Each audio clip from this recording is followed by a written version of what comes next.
Curly hair was, as a rule, considered the most desirable hair type.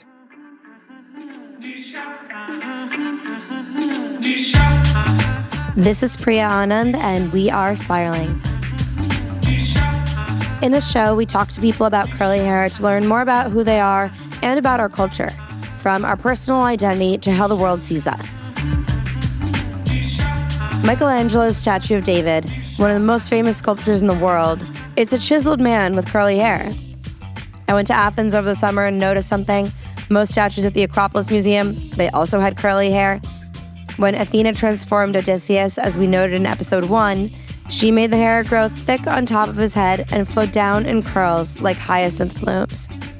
The ancient Greeks and Romans knew what we know on this show, which is that curly hair is worth obsessing over. So much so that they developed really primitive curling irons. When I was researching what place curly hair had in ancient Greek and Roman culture, I found someone who's gone deeper than possibly anyone else in the world.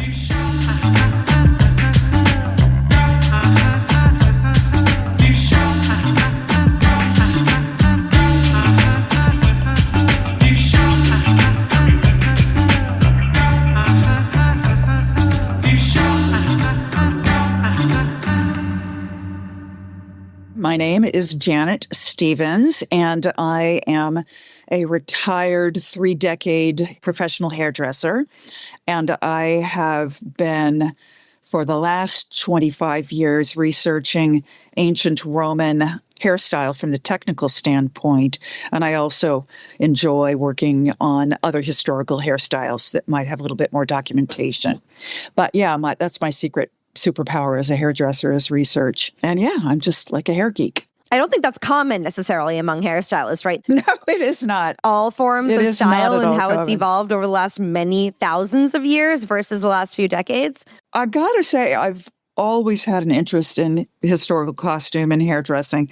And before becoming a hairdresser, I was a theater major with a strong concentration in costuming. But that being said, one day, right after 9/11, I was waiting for my daughter to get out of a music lesson in downtown Baltimore, where we live.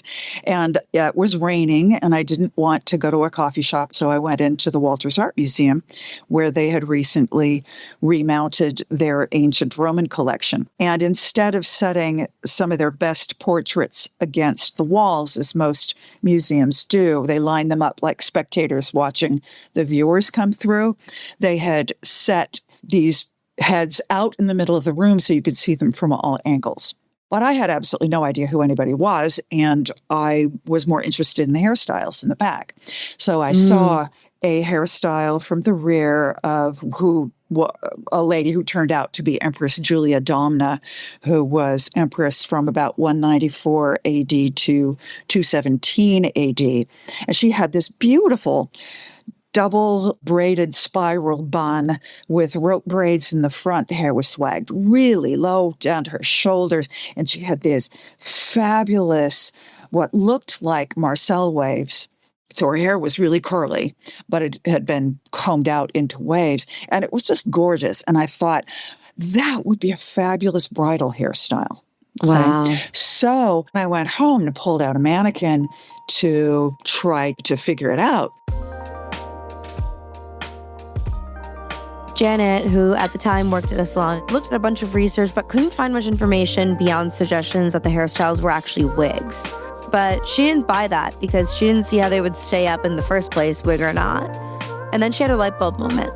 The braids on the top of women's heads reminded her of rugs, so she got out a needle and thread.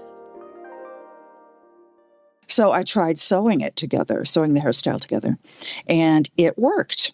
And then I was able to sew together pretty much any other ancient Roman hairstyle because many of them defy gravity. They're very upright, and they're stacks of braids in very orderly ways, which are nearly impossible to do with modern tools. The archaeological record proves that because there's no sign of wire pins or anything of the kind in tomb and grave contexts, because we have a lot of surviving tombs of ancient Roman women, and they routinely buried them with what is called tomb furniture, which are like, things they might need in the afterlife or things that clearly were precious to them. Like in children's graves, there's oftentimes dolls or combs or toys, dice and knuckle bones and things. But in adult women's tombs, there are mirrors and perfume pots and needles, long bone needles with dull tips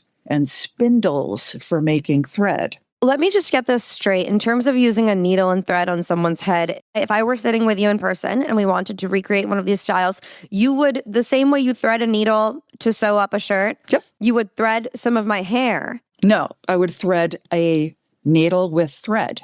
Okay.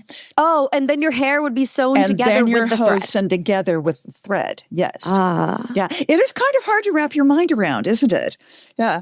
And then the needle, once you've done sewing, you just cut the needle off and put it away. And the thing that's holding your hair together is the thread within the hair.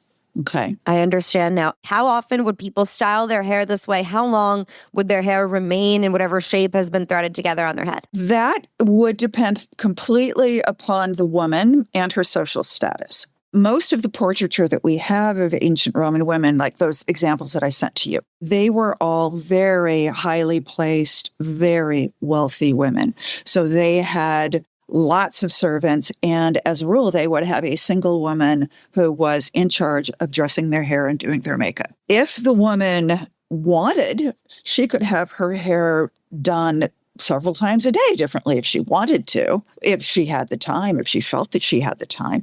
But some of these styles, when they're done on appropriate hair types, will last for easily a couple of weeks with good care. Okay. But at the same time, the only records we have of women wearing these styles are very wealthy women. So we don't know what the less wealthy classes would wear as a general rule because we don't have images of them documented. Explain to me why it is that we see so many more people from that era with curly hair than we do now. Is that we are looking at cultures where people more commonly have curly hair? Is that more people straighten hair now? Well, curly hair was, as a rule, considered the most desirable hair type because there was stuff you could do with it, I think.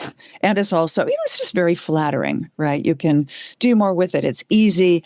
But actually, just biologically, I think it's something like 75% of people have some curl in their hair. They were at the mercy of the climate they were in. People might have been a little bit more biologically homogenous, shall we say, because people didn't travel as far and did not marry outside of their communities as much.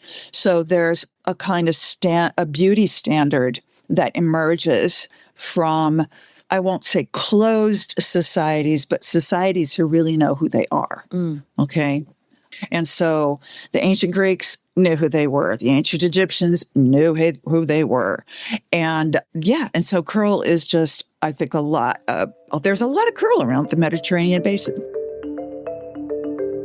Janet says ancient Greeks also had hair products similar to what we use now.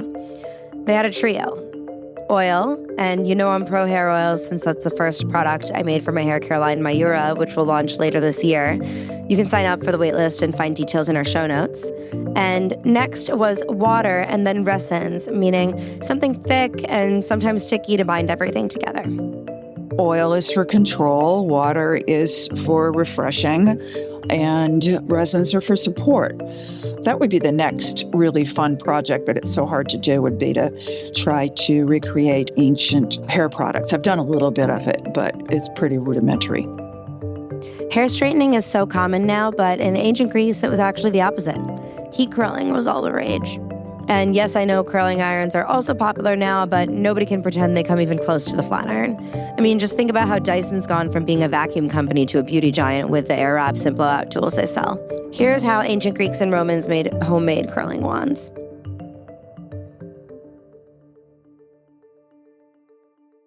They used a tool called a calamistrum, which looks almost like a metal tent stake, right? It's almost like a long nail, okay?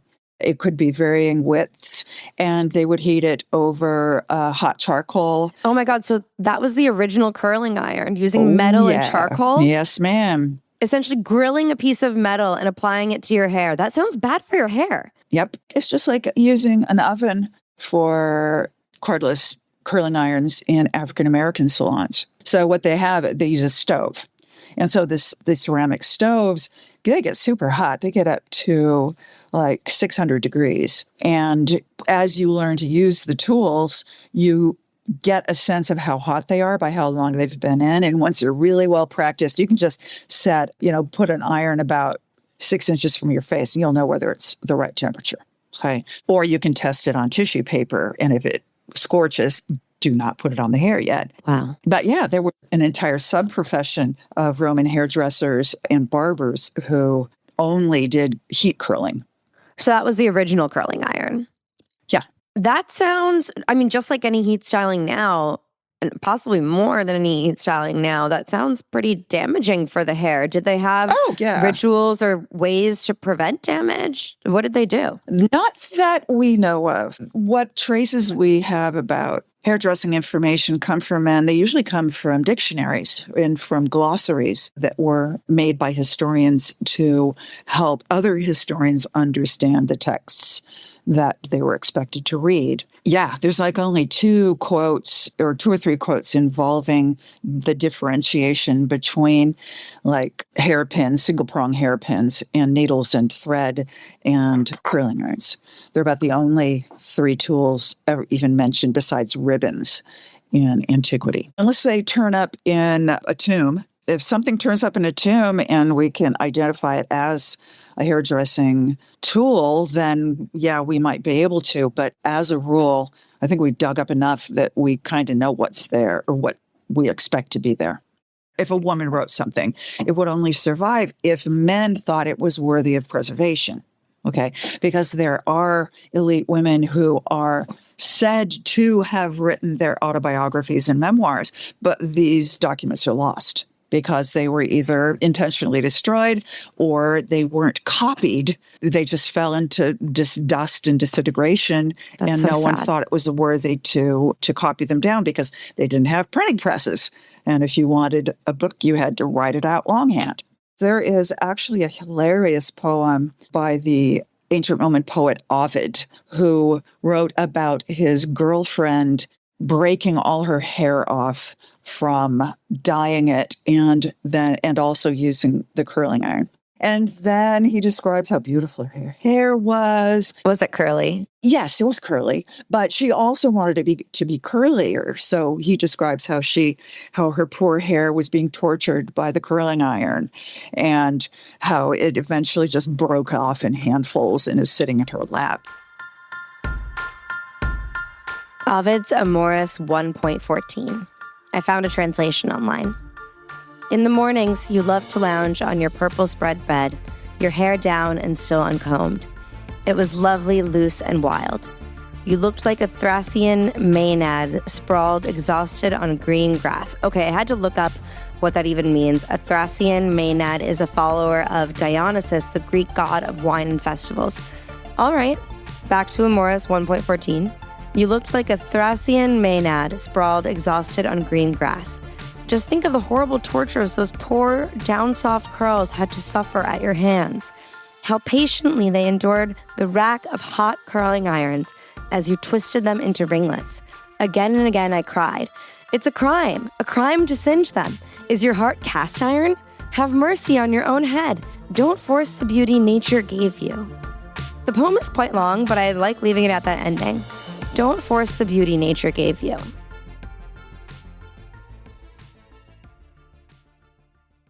Is there a hairstyle in ancient art that you've seen that you wish could make a comeback today? Oh, wow. That would be feasible on a regular basis for normals like us who are not sewing our heads together with string. Well, there are ancient Roman hairstyles that do survive today. Your simple back bun is an ancient Roman hairstyle.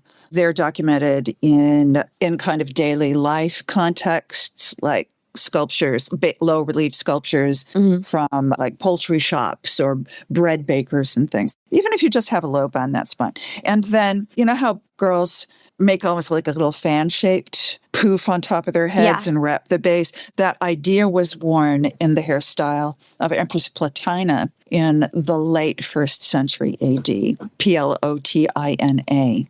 Another one that would just be pretty easy to do would be that of Agrippina the Elder, where you just make a ponytail low on the back, braid, makes a number of braids out of the ponytail, then flip them up, and then you have essentially loops of braids dangling and swinging in the back. That sounds very pretty. Yeah, they're all very pretty. And and another one is, I call it the Aphrodite knot, but it's really great on hair that's curlier, and it's fabulous when it's grown out, damaged, and dirty. Is you just divide your hair, center down the back into 2 sides, pull the sides out sideways, and then literally tie them in a square knot on top. And that is documented in a lot of ancient Greek art. The worse shape your hair is in, the better it holds.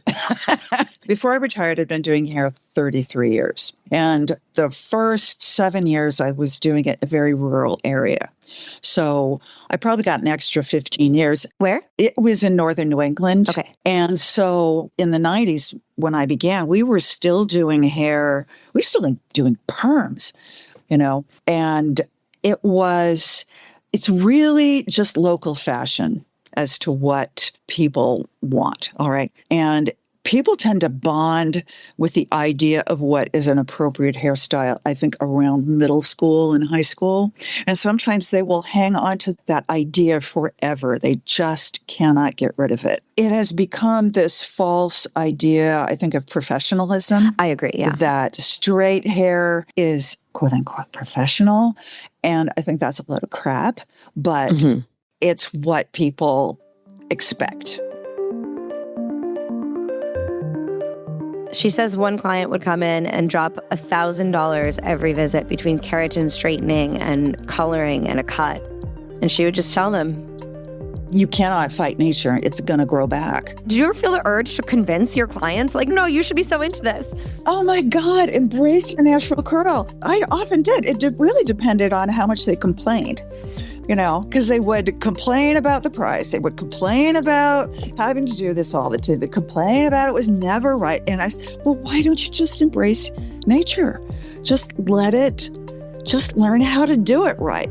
Okay. And you're like, Aphrodite had curls. Did you know that? Oh, absolutely. Were you pulling out all these facts and showing people pictures of Aphrodite and... Oh, God, the scourge of the flat iron during the 90s and the early 2000s. I mean, frankly, the keratin treatments have helped so much because people would come in around, in the early 2000s, they would come in with their hair burnt off practically and would not let you treat the split ends and not let you trim it so that it could look healthy. It was just awful, the cult of straight hair during that period. For my generation, I grew up in the 90s. I'm a millennial, squarely a millennial. And for a lot of millennials, we have the Princess Diaries where there's the hair transformation of... Oh, God, I hate that movie for that. Yes. Oh, yes. I hate that movie for that. Mine, I was a late 60s. I was starting to form late 60s, early 70s. I wanted an afro. I wanted the big Cher curly wig that went down to her waist. And, and like an idiot, I thought, oh, that must be, they just do her hair. No, I didn't even understand the concept of wigs as a child. But yeah, I always wanted curly hair. I didn't get curly until menopause. I would just like to reassure everybody with whatever kind of hair that they have, it's good hair. Do not think you have to look like somebody else. Look like you, and you will be wonderful. Like Ovid said, don't force the beauty nature gave you.